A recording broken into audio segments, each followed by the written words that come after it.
నమస్తే మేడం. మన నమస్తే. నేచర్ మెడిటేషన్ ఛానల్ మీకు స్వాగతం పలుకుతుంది. మా నేచర్ మెడిటేషన్ ఛానల్ యొక్క ప్రేక్షకులకి మీ యొక్క ధ్యాన జీవితం, ధ్యాన అనుభవాలను పంచుకుంటారని ఆశిస్తూ, ముందుగా మీ పేరు, మీ ఊరితో ప్రారంభించి. మీ పేరు, మీ ఊరు. నా పేరు పుణ్యవతి అండి. ఓకే. మా ఊరు అంగరండి. ఓకే. నేను ధ్యానంలోకి వచ్చి 2 సంవత్సరాలు అవుతుందండి.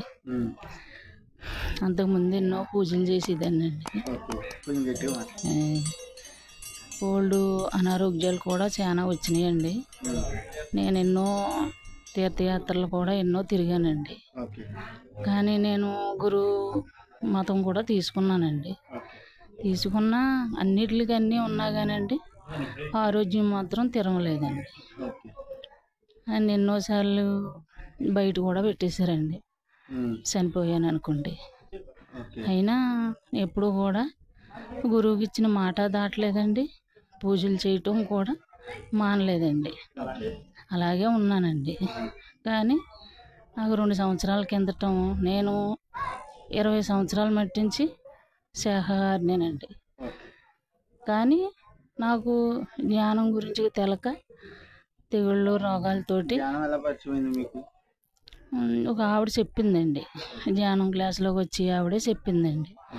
చెప్తే నేను ఆల్రెడీ గురుమతం తీసుకున్నాను, నాకేమీ లేదు, ఈ జ్ఞానంలోకి వెళ్తే నాకు ఏమన్నా అయిపోతుందా అని అదో రకంగా ఆలోచించండి. నేను జ్ఞానంలోకి రావటానికి నాకు మనసు అంగీకరించలేదండి.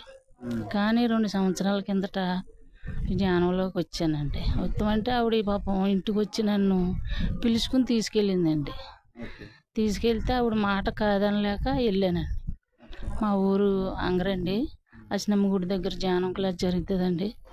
అక్కడికి వెళ్ళానండి. వెళ్తే అక్కడ చేసుకున్నానండి. చేసుకున్న తర్వాత మాకు సౌదరి గారు మాకు చాలా సహాయం చేశారండి. పాపం సౌదరి గారు 21 రోజు జ్ఞానం క్లాస్ పెట్టారండి మాకు పోలమ్మ గుడి దగ్గర. ఆ మల్లాడి నుంచే నాకు ఈ జ్ఞానం క్లాసు 21 రోజు ధ్యానం క్లాస్ దొరికిందండి. నాకు 21 ధ్యానం క్లాస్ మాత్రం చాలా అద్భుతంగా బాగా పనిచేసిందండి. పనిచేసిన కాడ నుంచినండి నేను నెలకొచ్చి 3 ఏళ్ళు కానీ 4 ఏళ్ళు కానీ అవ్వండి మందులకి. ఏ రోజు బిళ్ళ వేసుకోకపోతే ఆ రోజునే నన్ను బయట పెట్టేసేవారండి. అటు పరిస్థితిలో ఉన్నదాన్ని ఈ ధ్యానం క్లాస్లోకి వచ్చాక నాకు ఇప్పటికి హాస్పిటల్కి వెళ్ళి ఇంజక్షన్ చేయించుకోలేదండి. కనీసం మందుల షాపు కాడికి వెళ్ళి ఒక ట్యాబ్లెట్ కూడా తెచ్చుకొని నేను వేసుకోలేదండి. ఈ 2 సంవత్సరాల మట్టించి ఎక్కడ ధ్యానం క్లాసులు చెప్తుంటే అక్కడికి వెళ్తున్నానండి. నాకు చాలా ఆనందంగా ఉందండి. నాకు ఆరోగ్యం కూడా చాలా బాగుందండి. ఏది కూడా ఈజీగా తీసుకుంటున్నానండి. ఇంట్లో కష్టాలైనా నా ఒంట్లో బాధలైనా ఈజీగా తీసుకుంటున్నానండి. అన్నీ కూడా మామూలుగా వ్యక్తిలాగా నేను నడుస్తున్నానండి. బాగుందండి. ఇంట్లో అందరూ ధ్యానాలు అయ్యారా, మీరు ఒక్కలే ధ్యానం చేస్తున్నారు? మా ఆయన గారు నేను ధ్యానులమేనండి. మరి ఇంట్లో అందరూ శాఖాహారులేనా?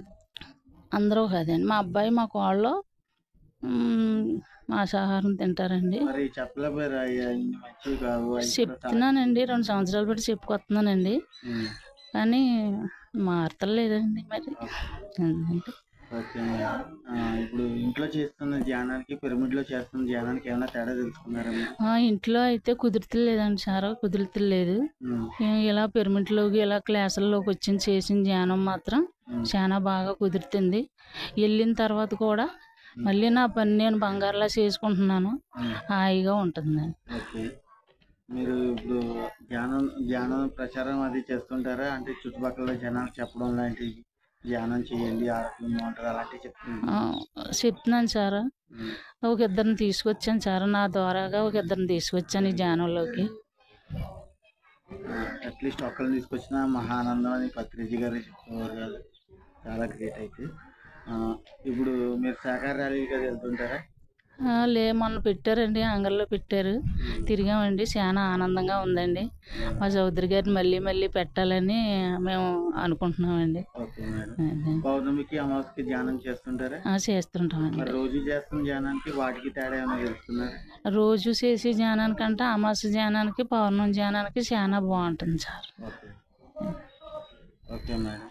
ఇప్పుడు యువతరం ఉన్నారు కదా, వాళ్ళు ధ్యానంలోకి రావాలన్నా, శాకాహారులుగా మారాలన్నా మీరు ఏమైనా సందేశం వదలుచుకున్నారా? ఎవరికి సార్? యువతరం, మన యువతరం అంటే పిల్లలు కానీ. చెప్దామని ట్రై చేస్తున్నాను సార్. వాళ్ళకి చెప్పడం కాదు, ఛానల్ చూసే ప్రేక్షకులకు చెప్పండి అంటున్నా. చెప్తాను సార్. చెప్పండి, ఏమని చెప్పదలుచుకున్నారు? అదే ధ్యానం చేసుకుంటే బాగుంటుంది. ఎవరో గొడవ ఎలాగున్నా నా ఆరోగ్యం మాత్రం నన్ను చూడండి. నన్ను మీరు అందరూ చూసిన వాళ్ళే కదా. ఎన్నోసార్లు నన్ను బయట పెట్టేయటం, నా ఆరోగ్యం స్థితి కూడా మీకు అందరికీ తెలుసు. ఇవాళ నా పరిస్థితి ఇలాగ ఉంది, నన్ను కూడా మీరు చూసి మారకపోతే ఇంకెందుకు అని చెప్తున్నాను sir. Very good. Okay madam, మీ విలువైన సమయాన్ని మా ఛానల్ కేటాయించి మంచి అనుభవాలను పంచినందుకు నేచర్ మెడిటేషన్ ఛానల్ తరఫున ధన్యవాదాలు మేడం. థ్యాంక్స్. Thanks sir.